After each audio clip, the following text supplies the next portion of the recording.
Hello ladies and gentlemen, it's your boy Tim, aka Calm Man, and welcome to video number 11. Today's episode, I'm going to show you a commentary video of our Disablesaur against the notorious aggressive AAP composition. In long term, it means Aqua, Aqua, and Plant combo. These fishes in a plant, when handled by a top tier player, it becomes an unstoppable bursting machine. So, I'm going to show you a play-by-play commentary of inside the mind of a Disablesaur when facing these fishes in the open arena, right? Note that these games I'm going to show you and the teams that we went up against were in the 2.5 to 2.7k MMR bracket before my Treasure MMR reset occurred, alright? Which means they deserve to be respected and given the right amount of seriousness when facing them, okay? So enjoy the video. If you have any questions, as always, or inquiries about our gameplay or playstyle, leave a comment down below and I'll be happy to answer the best I can. Enjoy.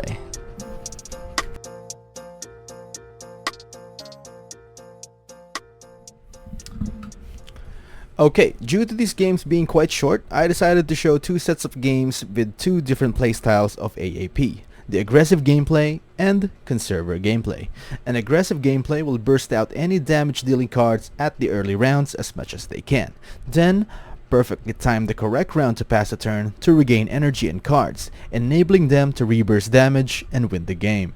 A Conserver gameplay, however, is a patient energy card saving technique that passes 2 to 3 rounds or either sacrifice their plant to gather enough cards for both Aquas to burst in the mid up to end game. Because of their speed and speed buffs, they are not afraid to lose their plant because they will somehow be first most of the time in the attack order and dish out complete combo cards. So both gameplays are super strong when mastered properly. That's why they are one of the most threatening lineup to face against because of their speed and choice of playstyle. Alright? Okay, so into round 1. Let me just play ahead a bit. Okay, I'll show you the Aquas and their plant. Okay, so into round 1, since we got a bad draw from our plant, I didn't want to use my pumpkins right away because in my experience when facing AAPs, I noticed most of the time they are using the Conserver technique. So I was thinking to give up round 1 and wait for an additional card from my plant to combo with pumpkin or to at least deal damage or steal energy if they pass the round 1 as well. Okay, I'll play this one for you. Okay, so when I passed down, they tried to burst using both of the Aquas, so they are playing the aggressive playstyle. Okay, round 2. Since they bursted out, we now know they only have 2 energies on hand. This means they still have the potential to finish my plant off, but I also know if I played all my cards in my plant right now, the 2 October treats and hot butt, 100% they won't be able to kill me. Right? Then, since we passed the turn from round 1, he is expecting me to attack and retaliate due to having 5 energies. But we will counter that read by not bursting and just playing our plant. Because we haven't seen any defensive cards played out yet from his plant. And we don't want to waste our cards from our Disablesaur and Aqua to armor cards from his plant if he ever decides to defend. And by just playing our plant, the hot butt would really help us disable his zigzag and won't be able to lifesteal next round if we decide to burst him, right? So I'm gonna play this out and let's see what will happen. Okay, so he did try to burst me with the Sugar Rush once more, and then he defended with his plant, so we will see a Bidens and a zigzag attack. So there's our hot butt disabling his zigzag for next round and the defensive zigzag. Okay, into round 3, we get to see a defensive approach from his plant and we managed to disable his zigzag to avoid any HP regeneration. As the round progresses, our cards have the potential to burst the plant now, combining the Aqua and the Disablesaur if we want to. Although, The main goal of our playstyle is to gather cards for our Disablesaur and not use them aggressively. In this case, since his plant still has full HP, using our Disablesaur cards would be bad because we won't have enough to kill his midline in the following rounds. So what I'm gonna do is proceed by doing a semi-burst to his plant by just using a tail slap, a risky fish, and a sinister strike, then add a hotbot card from our Disablesaur to keep his zigzag from being used next round, right? I'm not gonna risk using my plant here even though we have a decent armor to produce, because if you notice, his backline has not yet moved, meaning when I was fighting this one, I'm thinking that he's also gathering cards for it and maybe has half the stack of the cards that he's holding. Right? So it can potentially kill our plant even with the vegetable bite and hotbot armor. Okay, so I'll play this one now.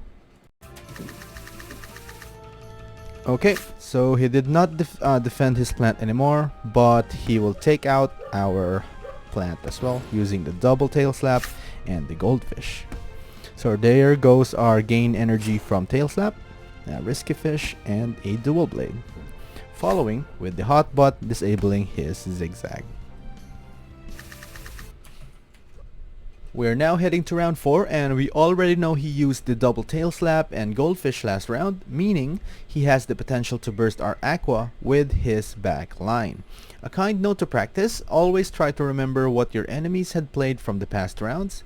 This way you can analyze and conclude if he or she could burst you or not in the following rounds. Having a memory of what they used would give you a great advantage of reading your opponent's movement, because you already know what they don't have and potential of having for the next consecutive rounds. In my case, I already know he used most of his midline cards to burst my plant, so what he has now is only the 2 risky fish and 1 goldfish, right? And I'm sensing that most of the cards drawn could still be in his plant, as he isn't using any of them up to this round, right?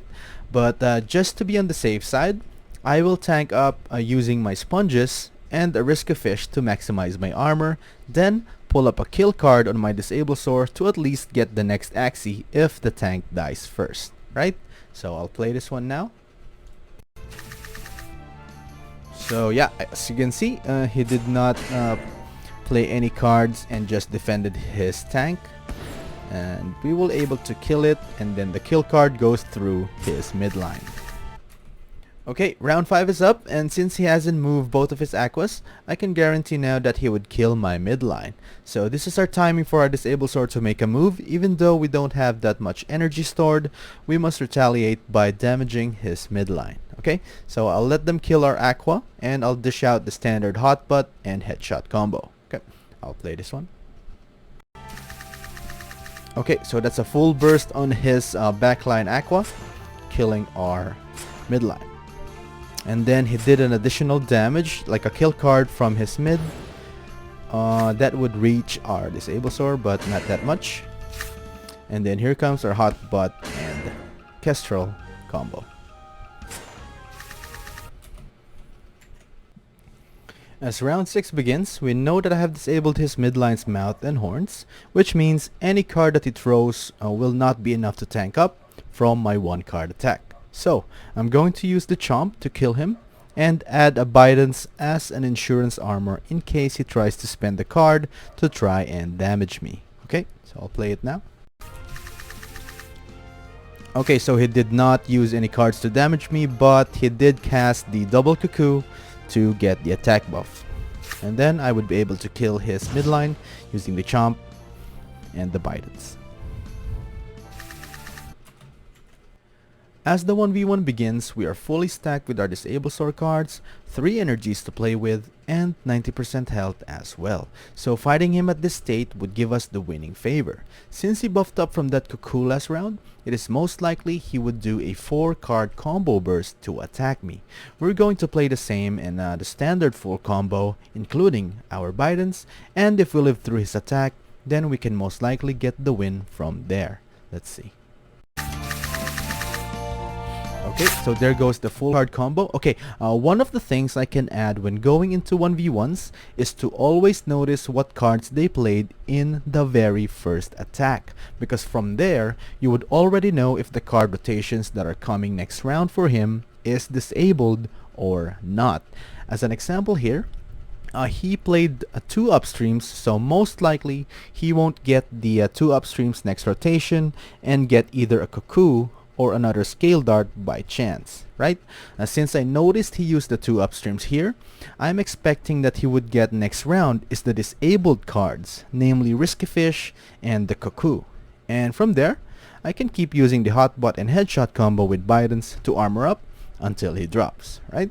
So I'll play this now.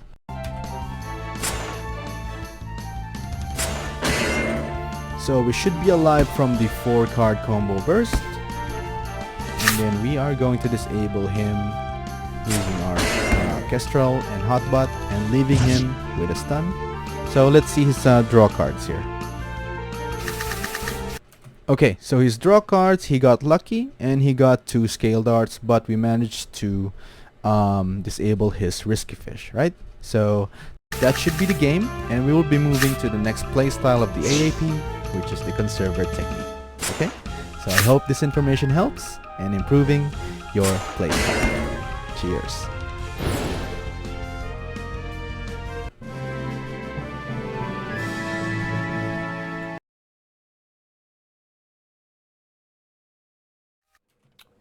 Alright, we now have game 2 on screen, and let me just show you our enemy's AAP composition. Okay, let me just play forward here.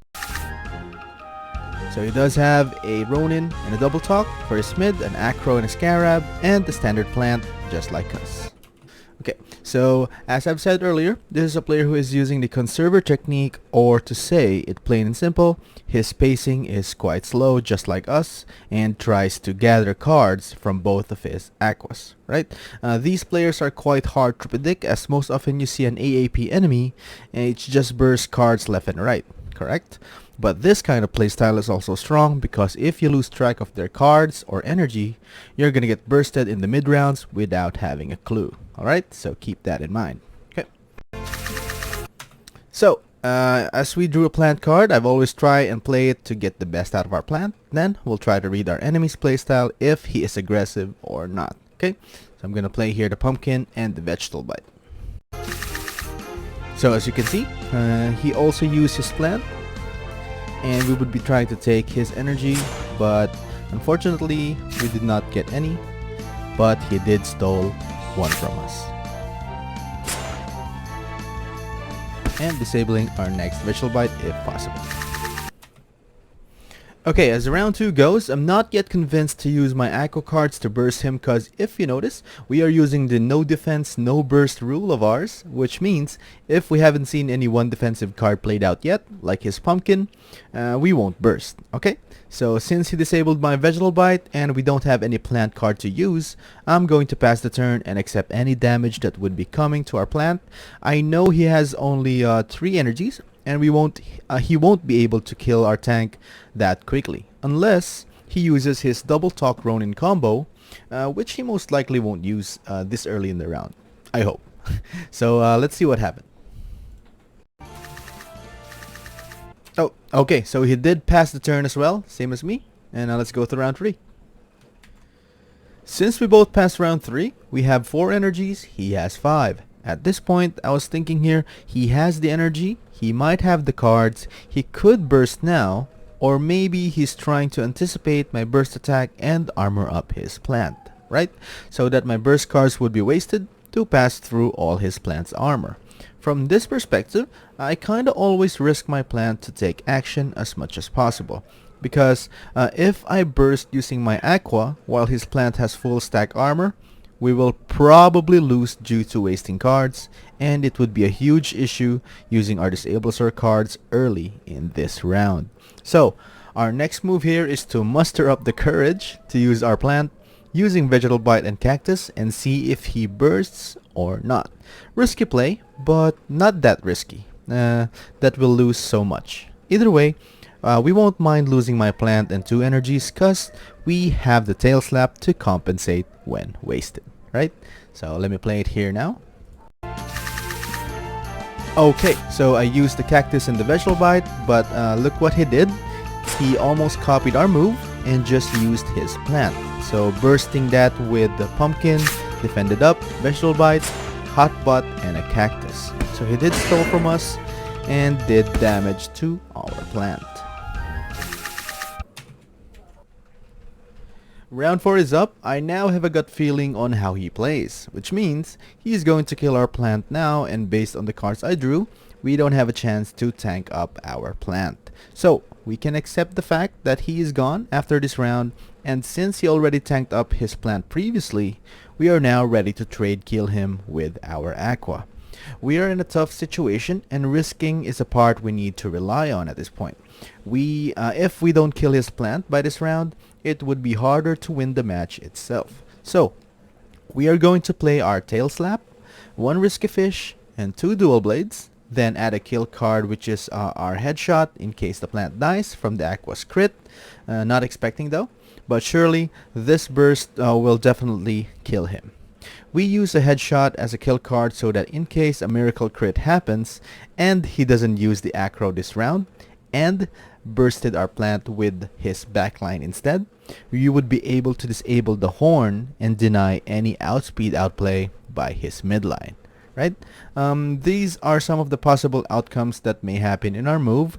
I always make it a habit to think 1 or 2 rounds ahead with our moves so that we can adjust instantly from possibilities in order to win the game. I hope these thoughts of mine could help you guys improve your own gameplay and make a better Axie player within yourself. So let me play this out for you. Alright, so bursting it with our Aqua, but he did use his Aquas, the midline Aqua as well, to burst our plant. Oh, okay, so we did get a lucky crit, but he did use 2 of the Acros, so our kill card would be pretty much useless at this point. And it won't even hurt his midline Aqua. Okay. Going into round 5, I know he has 3 energies, and since I have 2 sponges, he won't be able to burst me down that easily. And he can't do a double talk combo to insta-kill my Aqua.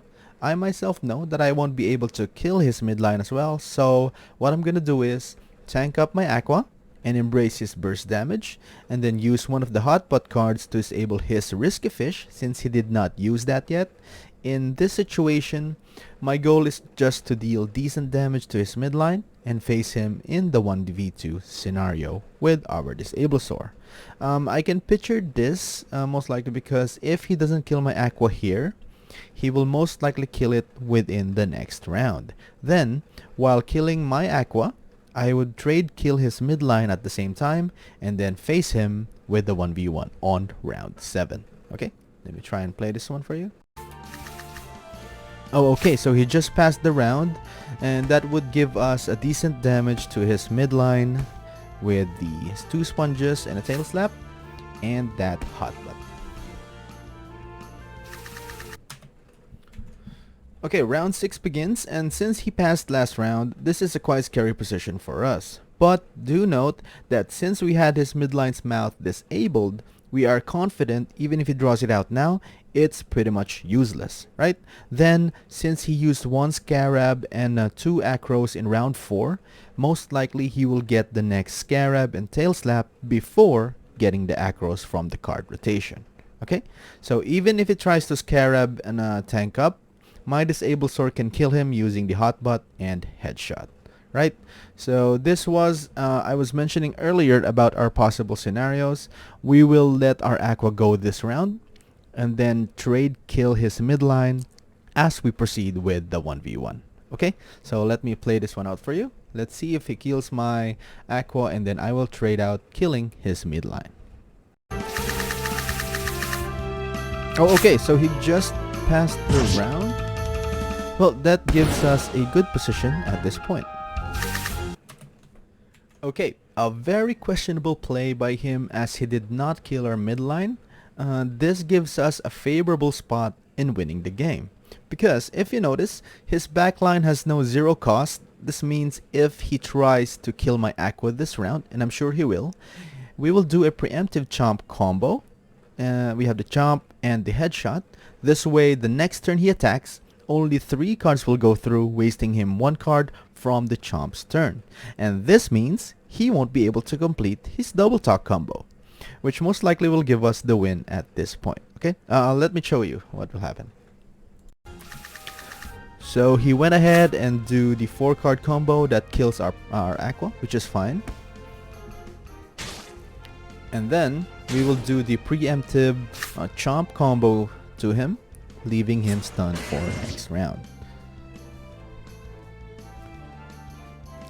Then he won't be able to complete that double talk combo. Okay? So I hope these small points inside the battle could be any of help in improving your playstyle.